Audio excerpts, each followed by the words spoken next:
Hello, here we go, it's the Kopite Podcast.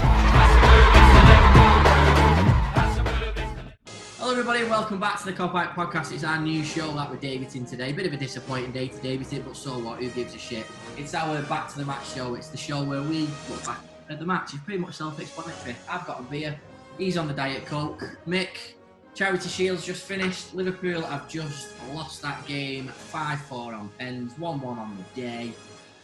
How you feeling?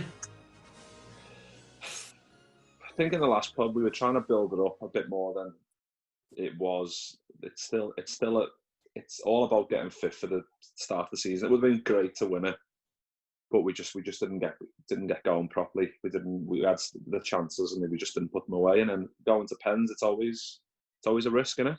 And it's 50-50 really, and it didn't go our way. Yeah, it is, mate. I mean, we said on the show previewing it, didn't we, with Sean, that I wanted to win this trophy, especially after losing last year on penalties. I really wanted to win this trophy because, like we spoke about, we'd not won it since 2006, and it would have been nice to lift that big breadboard. It would have been really, really nice, or the tapas bowl, as a lot of people like to call it. But at the end of the day, mate, it's a trophy, and it's disappointing that we didn't win it. And I want to say it was a game of two halves. I mean, I might get shot down for that bullshit, but I do think it was a game of two halves because I thought the starting lineup was as expected. I thought we would go along that way. You even mentioned it on the preview show that's how we probably would line up. And you were absolutely spot on, mate. You got it spot on there, mate. So good on you for that one. So you're 1 for 1 for the season already. So we're going to keep a tally of this going forward. So now you're going to have to predict leads. It's all downhill from here. Well, do you want to just quit now? 100% record. We'll yeah. For you. But yeah, mate. I mean, first half wasn't the best, was it? We were quite poor. There was nothing really happening in midfield. Robertson was our most dangerous player. He put 11 crosses in the half or something along those lines. I don't know, the match is just finished. I've not looked at the stats properly, but yeah, it was difficult first half, really, wasn't it? Yeah, it was just one of them. Like they've got a boss goal, to be fair, Aubameyang. I think it was 12 minutes, and that's literally their game plan against any big team. Try and nick an early goal, and then just put 10 men behind the ball because they're a different outfit under Arteta. I think we understand that. Yeah, if you don't put the hard yards in on the training pitch and you don't do it in the match, you don't play.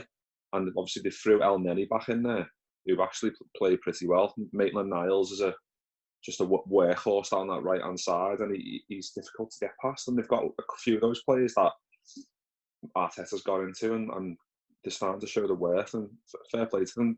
They done their game plan. That was probably their game plan from minute one. Get a goal, and let's just keep hold of it as best we can. And that's how the first half kind of rumbled on up until I think it was like 60 odd minutes when like Keita and Minamino came on, and then we started to turn the screw a little bit then. Yeah, well, before we come on to the second half, mate, I mean, to sum up the first half, like you've just done very well there anyway. I was very disappointed with the front three. I thought, there wasn't a lot of creativity between the three of them anyway. If I'm going to say the most creative person probably was Mane, because of his work with Robertson down at left-hand side, but it was all the game was coming through Robbo. And, you did point out on the preview show, and you did point out on the pre-season review that Nico Williams probably would have been targeted. And a lot of Arsenal's play did go down their left-hand side, our right-hand side. And it was a bit naive of the lad when Aubameyang got the ball. He did show him in on his preferred foot, so that was disappointing. But at the end of the day, I'm not going to come down on Nico Williams like a ton of bricks, like a lot of people have already, because at the end of the day, the lad, he's a young lad. It's just a mistake. It's one of them things that happen, isn't it? Yeah. I mean, he's 19 years old, and it just shows how much we miss Trent in these like final games, and we need to lift the trophy. But those extra big players make a difference, and it says a lot that we were, like you said, we were using Robertson and Mane down that left hand side because we didn't have the threat of Trent. And Nico Williams, he done okay, and we're not expecting fucking wonders from Maui this early on in his career. It's a good experience for him. It wasn't great that he showed Aubameyang on his favoured side, but it's just one of them. Like, there's no need. He's getting slaughtered on Twitter. I've seen a couple before I fucking closed my phone and thought, fuck that. But it was Aubameyang up against 19-year-old Nico Williams, the most mismatch ever. Like he's a lad coming into starting his career. Aubameyang's fucking season pro now, and he's starting to really tear it up in the Prem, especially after last season, scoring so many goals. And yeah, it was just one of them. They grabbed the boss goal early on, and that first half, it was pretty much just them countering, and they had a few good opportunities as well. They did, mate. You're right. And again, just sticking with the Nico Williams thing, since he's made his debut in the first team last year and the games he has played, everyone's been dead excited about him, and we were all saying that is this the moment where we can sort of bred in that natural replacement right back for Trent if Trent's going to move into midfield, as obviously that is his preferred role. I know he hasn't come out, massively publicly and said it is, but we all know, being big Liverpool fans, that is his preferred position. But we do know that's going to take a long time before that happens. At the end of the day, Trent's only 21 years of age himself, so he's going to stay right back for a long time. But I think, a lot of Liverpool fans like to push the boundary a little bit more. Well, we've got this place, so stick him in the middle and all that sort of stuff. But again, keeping on Nico Williams, great little experience for him to start a Community Shield game. It's a game that'll 50-50 whether people like it or not, depending when you win or lose it. Twitter's going bananas already saying, I didn't give a shit about it anyway. Well, it's not what you were saying before the game. Do you know what I mean? Everyone wanted to win it. I wanted to win it, and I'm disappointed we haven't won it. I really am. I'm really gutted we've not won that game because, like I said at the beginning of the pod, I wanted to win it based on us losing last year. But, I'm not holding any grudges to Nico Williams whatsoever because it's inexperience. It is what it is. He'll deal with it. He'll look at that and he'll work on that, and that'll be part of his game now. And that will be in his mind now where he goes, you know what? Every single time I go into a game now, whoever I'm up against on that right-hand side, I'm going to see what the best foot is, and I'm going to show him the line all the time. And that's what he's got to do, hasn't it? Yeah, and it's like we said, Trent's got is 2 years ahead of him in his progress. And when Trent came in at 18, 19, we were saying the exact same thing. The players, they're going to go down our right and try and target Trent. And Trent's come on leaps and bounds. Like, obviously, the forefront of his game is his attacking ability, but I don't think he quite gets the credit he deserves for the defensive progress he's made. There's a lot of times where he's bailed us out a couple of times, like covering for Gomez or Van Dijk, running across to left back sometimes. But it's just one of them things. Like Nico Williams, he's gonna be a great little player. He's 19 years of age. He's a baby. He's got loads of development to do, and you can see he's not scared to get stuck in and get on the ball and try and make things happen and try and provide assists. And I think it was the first half where he got on the ball on the right hand side and put a float to the boss little ball in, and Milner should have scored. And if that goes in, we're all saying what a ball by Nico Williams, and we're 1-0 up. And I think it was before I think that we had that chance and then they went down and scored. So if Milner scores that, we're all going, oh, Nico Williams. Like everyone's raving about him, but it's just those fine margins, and then they go down the other end, and he's at fault for their goal. It's just one of them things. And he's fucking. But like I said, he's a kid. He's gonna learn, and these type of stages, these type of games are the best type of learning he can have at this stage in his career. Definitely. You've just touched on James Milner there. Now, a lot of people are sort of questioning his performance. How would you sum up his performance in that game today? Sorry to say Milner. Yeah. Yeah, I think he was all right. It's just, like I said, they were just like very, very, very deep after the goal. So it's hard to make stuff happen. And I probably wanted Naby Keita to come on a bit earlier and Minamino, just because we need those players just that we're going to try things and get in that final third and make the decisive passes. But I think Millie, yeah, he done well. He kept us ticking over, but I've just seen one of the Klopp quotes there, and he says, when you play against a formation like this, you need to be really fresh in the final third, and you need to force it and create angles. The rhythm for that fell a little bit short, and it wasn't enough today. And that's pretty much exactly what was wrong. We didn't, like you said, you were disappointed with the front three. Mane did well, Firmino did slightly well, and then for me, Salah weren't really in the game nearly enough as he should be. And that's just maybe he's not fully fit, but he didn't seem the usual Salah. The electricity weren't there. But yeah, it was just them. We weren't. It's hard because sometimes you don't want to force it. You don't want to give the ball back to them, but it's just you need to get on the ball. And like I said, we were missing Trent. That little diagonal balls he plays into feet where he gets on the right hand side and Firmino shows into in the hole and he whips it into his feet. And just little plays like that, we were missing that today. And we just didn't get on the ball and make that happen quick enough or often enough. No, it's true. The second half comes in, and then, like you just said, it was pretty much, we had a lot more of the ball early on in that second half, but we still just couldn't find the key to unlock to get through to the back line and create some chances. But then obviously he makes the change, and Keita and Minamino come on, and we were all glad about it, wasn't we? Because the game was screaming for Naby Keita, wasn't it? And again, no disrespect to the players that were playing that midfield with Fab, Gini and Milner. It was how he set up, and that's what he wanted at the end of the day to put that stability in. But I think it was the game was crying out for the creativity of those two, wasn't it? And you could see that as soon as they came on. Yeah, I think they both came on together. Then it was Minamino and Keita for Milner and Williams. Gomez shoots the right back. Fabinho drops into centre back, and as soon as that happened, you could see like those balls that I said we've just been talking about. The Keita and Minamino were getting into those spaces and trying to play little intricate 1-2s. Because when you're playing against a flat back 10, pretty much, it's difficult. It doesn't matter who you're playing against. The fucking Sunday League team, if they've got 10 men behind the ball, those spaces aren't there. And especially a team like I said, under Arteta, they're starting to put those hard yards in and making it difficult for the bigger teams. They showed it last year where they beat us, and then they went on and beat City as well. So I kind of expected them to try and do that, and they've done it again pretty much perfectly, obviously up until we scored in the last 15 minutes of the game. Yeah. Looking at it, Naby Keita seems to be the type of player that, the way he played today, albeit, it was different circumstances and all that sort of stuff, and it isn't the official season and all that bollocks, but it does look like Naby Keita is probably going to be one of those players who's probably going to start more games than he has done in the past. Obviously, if he stays fit. I think Klopp knows now that this is the player that we wanted and we need. Yeah, and I think there's games like today. I thought he'd start. To be honest, I thought he'd start ahead of Milner.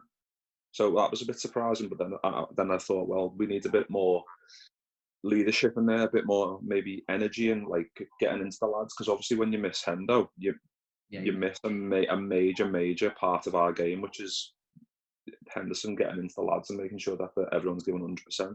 So Milner was trying to fill that gap pretty much today, but obviously. And we all know he's a machine, but he's 34 years of age. There's only so much he can do.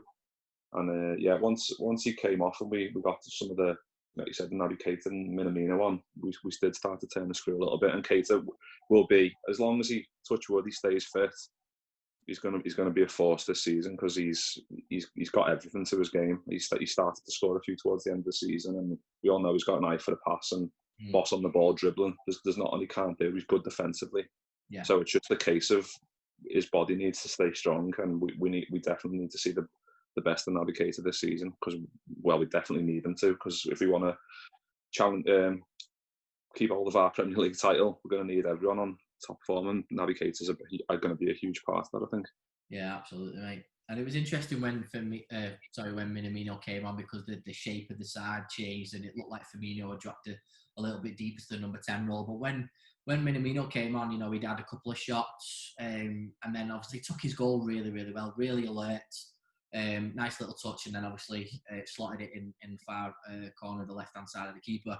I'm just pleased for him he got his goal, because he had a couple of, every time he's played for, he's had some really good shots at goal, unlucky not to score. Really, really pleased that he's got off the mark now so early on in the season.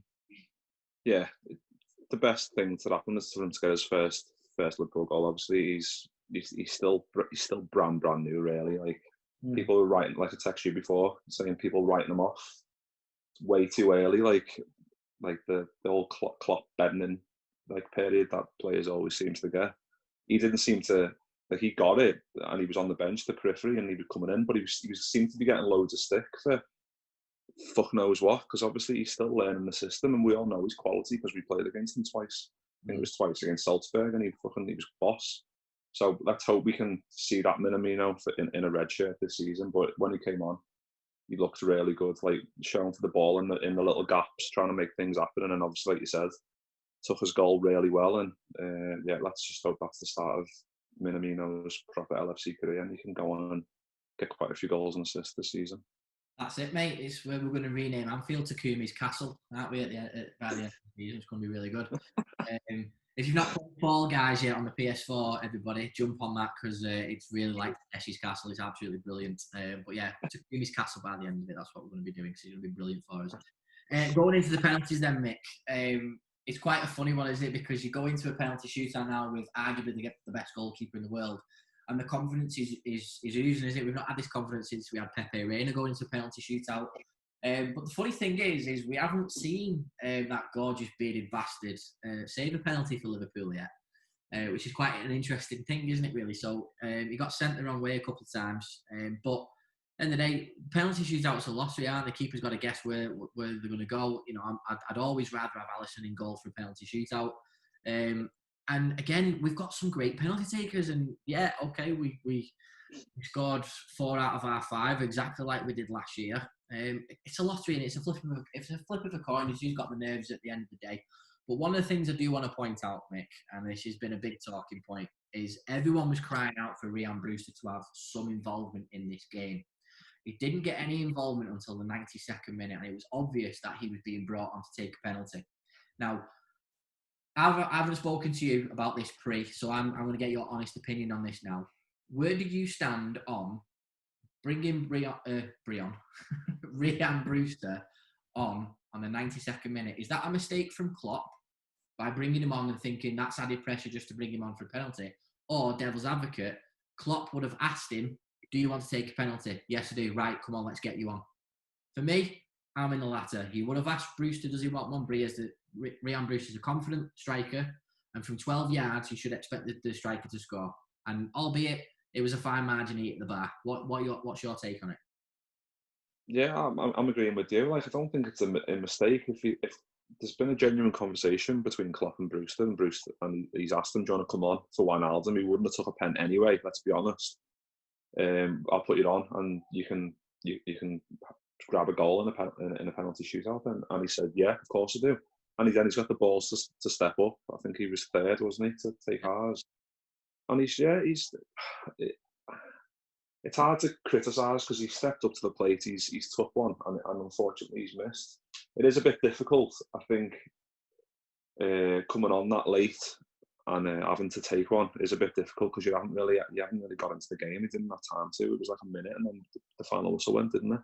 Yeah. So we didn't have time to have a touch of the ball or get a feel for it, anything. So it was a difficult one, and if he scores, we wouldn't be having this conversation. But the fact that he's tried to go top cornered and tried to send the keeper the wrong way and hit it high into the net, and he's just hit it a bit too hard. It's just one of them. It goes in. We're all saying he's a genius. Well, exactly, but he put away a really good penalty against Arsenal in the League Cup at Anfield last year, and that's where the confidence is instilled. Klopp knew he could take a penalty. He's had a really good second half of the season at Swansea. So, again, I've no hate for that. If you've got the balls to step up in a penalty shootout for the first team, don't matter what circumstances, whether it's the Champions League final or the Community Shield, it really doesn't matter. Fair play to him for having a go. He didn't, obviously... Did he sky it? I don't know. He didn't sky it Charlie Adams style 2012 League Cup, did it? He hit the bar. So technically he's a little bit of the target.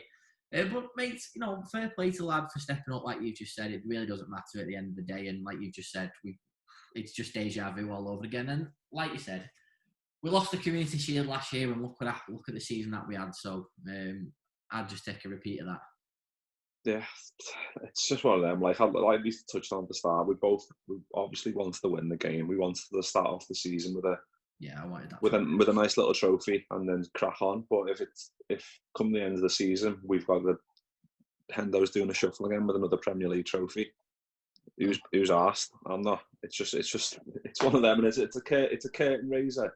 It's just one of them things. Like traditionally, it'd be good. It's good to win. Like we touched on in the last pod, we haven't won it since 2006, so it's a good 14 years since we've won it. But it would have been nice to have it, and it is just a shame. And it is sly on Brewster as well, that because you could see during the last 2 penalties, he was just praying that one of the fellas missed. Yeah. Unfortunately, it's just someone's got to be the guy who misses, and that's where the game ends. But it's just one of them. It's just another interesting thing, because whether he goes out on loan now after that. I think obviously touched on Sheffield United. They're looking at him. I think they want him permanently, but I don't think Klopp's willing to do that yet. So it'll be interesting for him to maybe go out on loan, because I don't think he's going to get the minutes he wants in this team, especially if we keep Origi and, like I said, Firmino, and especially Minamino can even fill in as a false nine as well, especially with him looking bright in that game as well. He can play anywhere, so it's going to be difficult for him to get the minutes. And yeah, I want to play devil's advocate with what you've just said there, because obviously on the Kopite podcast we're not totally biased towards the team. We don't, we're not kissing the ass of the team all the time. We do want to play devil's advocate sometimes. I do want to ask those questions that a lot of Liverpool fans are asking at the minute. When you saw the lineup, just to sum everything up, you saw the lineup, starting lineup, then you saw the bench. There's a lot of young people on that bench. There's people that are crying out for us to add squad depth to it. I know we've covered this on the last couple of shows anyway, but based on the traditional curtain raise of the Community Shield, is there any part of you now that is still worried and you think that before the transfer deadline in October, we might need to add somebody else to the squad? I don't think so. Like, I don't think we didn't have Trent, we didn't have Hendo, we didn't have Matip. We didn't have Thiago, we didn't have Messi. But like I just mentioned, there's three who could. Well, Trent and Hendo are first teamers. Matip is probably is now our backup to Gomez, because he seems to get injured quite a bit. So Gomez is probably just ahead of him now. Yeah. But no, like, it was nice to see Kopite on the bench as well. And nice little experience for him to be on the bench, like 17-year-old kid. So that was good for his development as well, to get that experience in his locker. I don't think we need any. If we, like I touched on the last one, it's going to happen. It's going to happen. I don't think there's going to be fucking shit flying on Twitter, isn't he? Going, after this, we definitely need reinforcements because we've lost on pens in the fucking Charity Shield. That's it, and it's just calmed down a little bit at the end of the day. I think a lot of people, obviously, they really want to win a trophy, like you've said before. It doesn't matter whether people don't like losing. No one likes losing. Fucking hell, it's a God's honest truth there, isn't it? Nobody likes losing, but at the end of the day, we've got to think about the bigger picture, haven't we, really? I mean, we would have loved to win this trophy. I wanted to win it. I'm sat here disappointed. I'll have a few more pints to drown my sorrows later, because I am bothered about this Charity Shield. I'm bothered about every single game that Liverpool play. I don't want to lose any game, and especially when there's a trophy at stake and something to lift and have some photographs and people to get experience and winning things as well. And yeah, like I said, mate, let's just see what happens between now and October if we do get some reinforcements. Again, I'd like to see extra people added to the squad, because it's always good to add those extra bodies who can add something. I don't want to add a player for the sake of adding a new name and selling a shirt and that sort of stuff. If what's that player called again? Remind me. What's it called? I always forget his name. I play with him on FIFA. He's really good. What is it? I've got him in my ultimate team. Have you? Yeah. Oh, Thiago, that's the one. Hang on, hasn't he just signed for Chelsea? I don't know what I'm talking about. Listen, if we add that player, then fine, that's great. If we don't, then I still trust in the manager, trust in what we've got to do. And I still think we've got the ability to fight for this Premier League title, because at the end of the day, we've got a fantastic team, haven't we? So let's not be too disappointed about the Community Shield loss, eh? Yeah, if anything as well, we've got the midfield area is where we're most stacked as well. Like, if we bring Thiago in, yeah, that'll be boss. But we've got Wijnaldum, we've got Milner, we've got Hendo, we've got Ox, we've got Keita, we've got Minamino. There's only 3 spaces in there. Like, so Minamino and Keita could play as a makeshift left winger or left forward or whatever you want to call it. But we've got loads of that. The Ox has his injury problems. When hasn't signed his contract, mate, there's a lot of questions at the minute. And that, for me, that's a worry, because, you know, in the 90s and the 2000s, there's plenty of times where we went into a new season with question marks over certain players' future, who's coming, who's going. And the one time you don't want those question marks is when you're champions and you want to retain your title. You want to go in with a fresh and everyone's sorted and everyone's mentality's there. There's been bullshit today about Sadio Mane linking up with Ronald Koeman and his relationship with Klopp, and you just think, for fuck's sake, I can't be asked for this shit two weeks before the season begins. No, the Mane stuff's got to be bullshit, surely. The Wijnaldum stuff, obviously, he's got a contract till next summer. If he leaves before October, then Klopp will definitely get someone in as a replacement. Like, that's just the way it is. And like Klopp said today, I think it was today or maybe yesterday, like, he wants to build a team that like reinforced by like what we've already got. Like he's not going to go out and buy a name or a player just for the sake of it if he doesn't feel like it's going to improve the squad. Like we've just won and got 99 points in the league. We got knocked out of the Champions League, but on another day with another keeper in the net, we get to the final probably and maybe win it. After watching the Bayern Munich and PSG game, we definitely would have had a chance against either of those two. But it's just yeah. If it happens, it happens. If it doesn't, it doesn't. It's the same old shit we keep saying, and it's I don't know if it's like a bit of a cliche, but and I know what you mean. Like you don't want to seem to be like stagnated, but we have brought in Tsimikas, who, from what I've seen so far in pre-season, he looked like a really good addition. Do you want to buy him something? You love him already, don't you? For Christmas, I'm buying you his shirt. And I'm going to get it signed for you as well. Oh, boss. No, I like him. Like he's 24, so he's got time. He's still pretty young, and if like we said, we needed someone on that left side if Robertson gets injured or whatever, and Robertson and Trent literally play it in pretty much every game, especially like the cup games. Having Tsimikas in there, it's not much of a downgrade. Obviously, Robertson's the best in the world, but for Tsimikas, he's definitely up and coming in regards to like being a creative left back and being definitely first team quality. So he'll push Robertson all the way, and yeah, I think he's definitely a good addition anyway.